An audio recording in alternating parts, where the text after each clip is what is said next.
Hello दोस्तों, मैं हूं आपका अपना द बुक गाय और आज मैं आपके लिए लेकर आया हूं इमोशनल इंटेलिजेंस बुक की बुक समरी। तो चलिए फिर शुरू करते हैं। दोस्तों, अगर आपने अपने आईक्यू का सही जगह इस्तेमाल नहीं किया है तो आपके आईक्यू लेवल के हाई होने का कोई फ़ायदा नहीं है। अगर आपके इमोशंस ही आपके कंट्रोल में नहीं हैं तो फिर जेन्युइन और जीनियस होने के बावजूद आप लाइफ में फेल हो जाएंगे। ऐसे भी लोग हैं जिनका आईक्यू बहुत हाई था, फिर भी वो सेम स्टेट दोहराते रहते हैं। यूजुअली इनमें उनकी पर्सनल लाइफ इन्वॉल्व रहती है। डेनियल गोलमैन, जो कि इस बुक के ऑथर हैं, उनका मानना है कि ईआई यानी कि emotional intelligence can matter more than IQ, जबकि एवरेज आईक्यू और गुड आईक्यू वाले लोग लाइफ में ज़्यादा बेहतर परफॉर्म कर पाते हैं। वहीं हाई आईक्यू और लो आईक्यू वाले लोग ऑलमोस्ट फेल होते देखे गए हैं। इससे पहले कि आप अपने बैड लक का रोना रोएं, आपको एक बात बता देते हैं। ईआई यानी कि इमोशनल इंटेलिजेंस इम्प्रूव की जा सकती है। यह एक अच्छी खबर है। गोलमैन की किताब का ये कि मोस्ट इम्पॉर्टेंट गोल है। सबसे पहले इमोशनल इंटेलिजेंस के कॉन्सेप्ट को अच्छे से डिसिप्लिन किया गया है और फिर आपको अपने इमोशनल इंटेलिजेंस को इम्प्रूव कैसे करना है उसमें आपकी मदद की जाए। यही है इस किताब का मेन गोल। फर्स्ट चैप्टर की बात की जाए तो यहाँ पर इमोशंस के बारे में बताया जा रहा है। मतलब ये कि आपकी लाइफ में एक भी सेकंड ऐसा नहीं होगा जो इमोशन के बगैर होता है। ये आपकी लाइफ का एक बहुत ही क्रूशियल पार्ट है। हमें इस इमोशनल पार्ट के साथ जीना होगा। ये सारे इमोशनल हमारे लाइफ के बाकी एरियाज़ को भी इन्फ्लुएंस करते हैं, जैसे कि हमारी डिसीजन मेकिंग प्रोसेस को, हमारे थॉट्स यानी कि हमारे विचार को। हाँ, इसका मतलब है कि हमारा इमोशनल इंटेलिजेंस हमारे नॉर्मल इंटेलिजेंस को भी इन्फ्लुएंस करता है। हम सब लाइफ में कभी ना कभी बहुत सैड होते हैं, लेकिन एक बात जो शायद ही आपने नोटिस की होगी, कैसे सैडनेस हमारे थॉट प्रोसेस को इन्फ्लुएंस करती है। तब आप अपने पास्ट के अनप्लीजेंट एक्सपीरियंसेस को और भी ज़्यादा याद करने लगते हैं। मान लीजिए आपका पार्टनर आपको छोड़कर चला गया, ये आपके सैडनेस को ट्रिगर कर देगा, जिससे आपको अपने पहले वाले ब्रेकअप्स भी याद आने लगेंगे। ये सारी मेमोरीज़ आपके सैडनेस को और ज़्यादा बढ़ा देंगी, जिससे आपको अपनी ज़िंदगी और भी ज़्यादा बदतर लगने लगेगी। लेकिन ये दूसरे तरीके से उतना ही इफ़ेक्टिव है। आप अपने थॉट से अपने इमोशंस को इन्फ्लुएंस कर सकते हैं। यही चीज़ इस किताब का एसेंस है। Brain and emotions. Daniel Goleman एक न्यूरोलॉजी एक्सपर्ट हैं।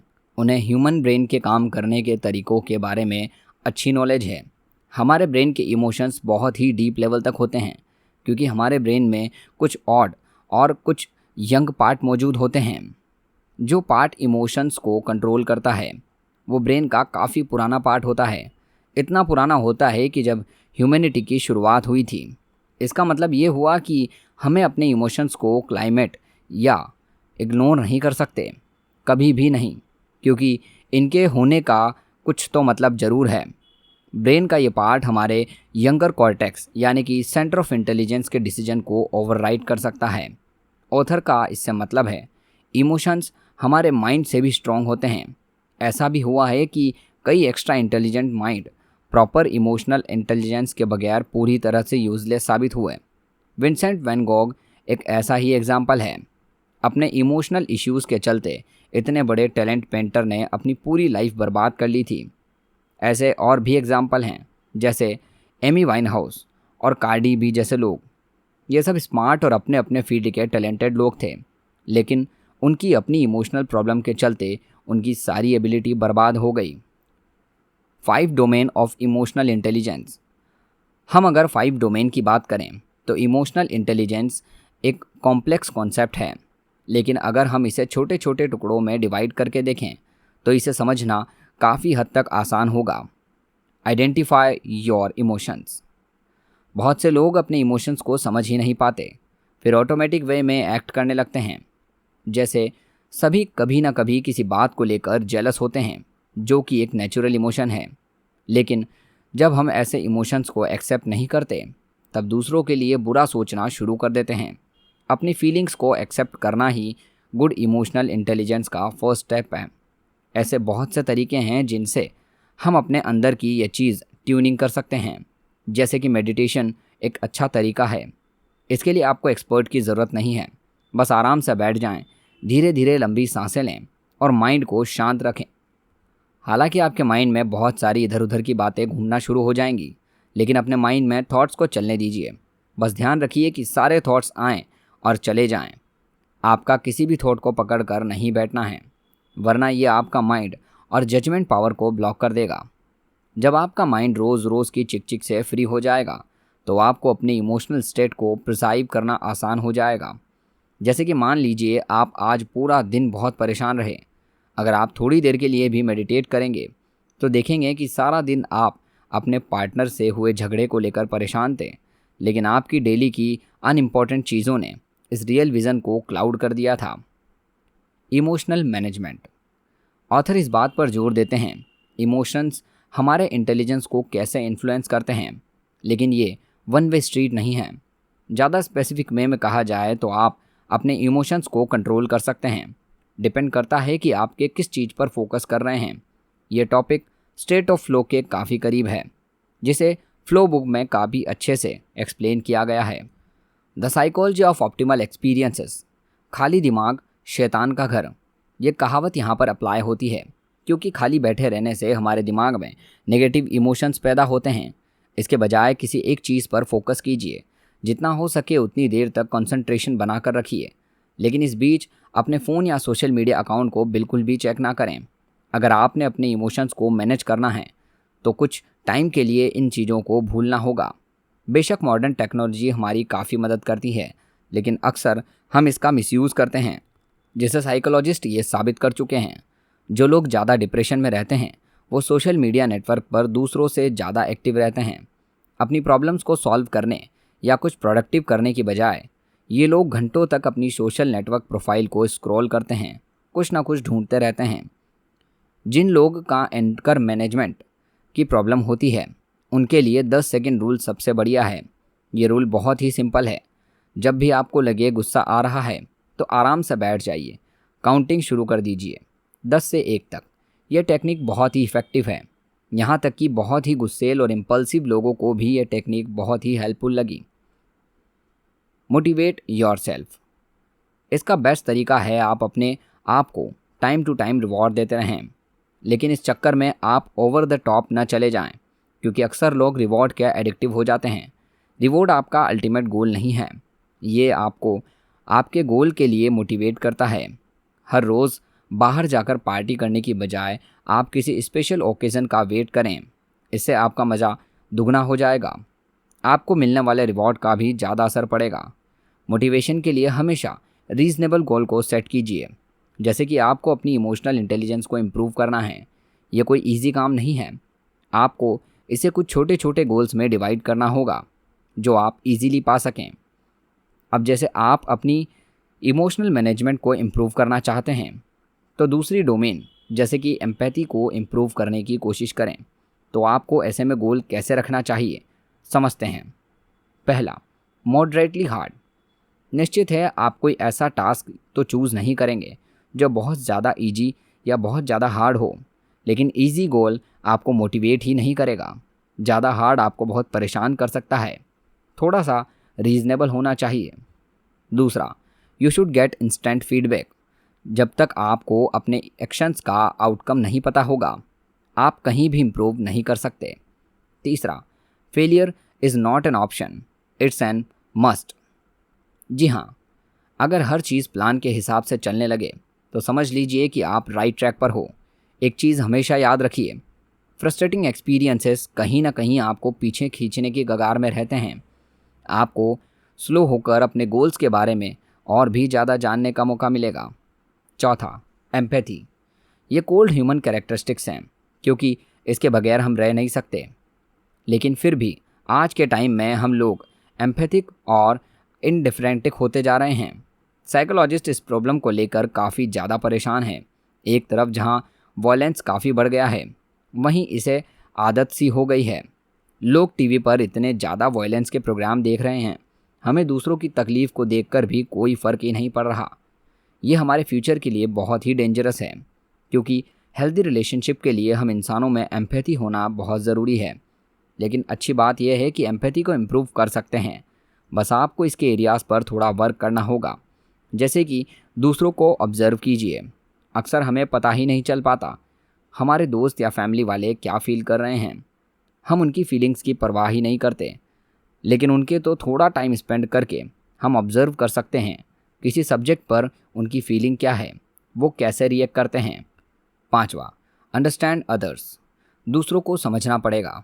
जिससे आपकी बात हुई, उस इंसान से बात करने के बाद खुद से पूछिए इस इंसान को क्या फील होता होगा, उसके इमोशंस क्या होंगे।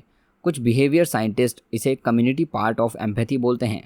डेनियल गोलमेल उनके बारे में बताते हैं जिन्हें अलेक्सीथीमिया होता है। ऐसे लोग अपने इमोशंस को जाहिर नहीं कर पाते क्योंकि उन्हें समझ ही नहीं आता कैसे वो अपनी अंदर की फीलिंग्स को बाहर निकालें या किसी से शेयर करें। हम सभी कभी ना कभी इस चीज़ को एक्सपीरियंस करते हैं। ऐसा कितनी बार हुआ है जब आप कुछ फील हुआ हो लेकिन आप कुछ बोल ना पाएँ।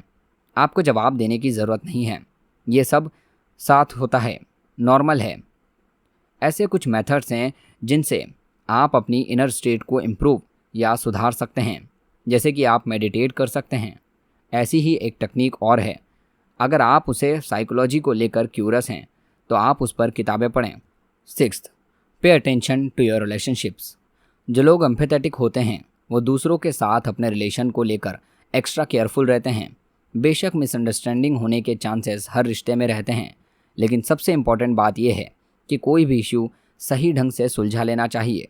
मान लीजिए आपके दोस्त से लड़ाई हो गई है, लेकिन फिर भी आपका गुस्सा ठंडा करके उसे कॉल ज़रूर करें, क्योंकि बड़े और समझदार लोग कोई भी दुश्मनी नहीं रखते, न ही उनमें बदले की फीलिंग्स होती है।